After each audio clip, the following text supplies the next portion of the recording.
हीरे की खान।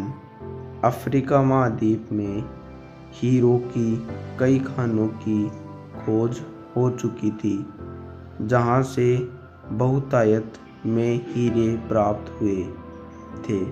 वहां के एक गांव में रहने वाला किसान अक्सर उन लोगों की कहानियां सुना करता था जिन्होंने हीरे की खान खोजकर अच्छे पैसे कमाए और अमीर बन गए। वह भी हीरे की खान खोजकर अमीर बनना चाहता था। एक दिन अमीर बनने के सपने को साकार करने के लिए उसने अपना खेत बेच दिया और हीरों की खान की खोज में निकल पड़ा।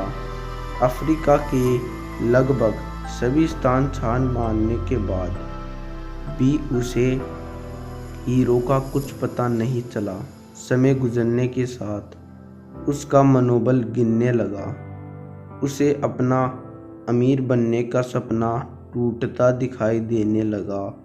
वह इतना हताश हो गया कि उसके जीवन जीने की तमन्ना ही समाप्त हो गई और एक दिन उसने नदी में कूदकर अपनी जान दे दी।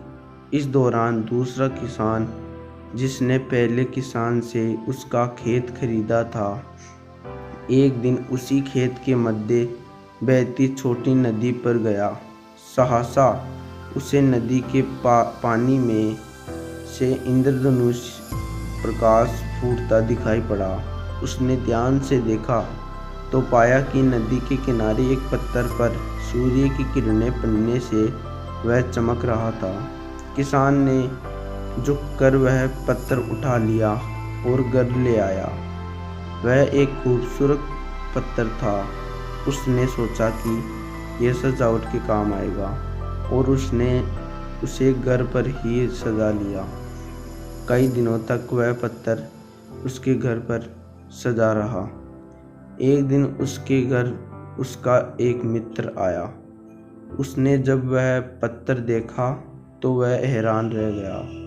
उसने किसान से पूछा, मित्र, तुम इस पत्थर की कीमत जानते हो? किसान ने जवाब दिया, नहीं, मेरे ख्याल से ये हीरा है, शायद अब तक खोजे गए हीरों में सबसे बड़ा हीरा।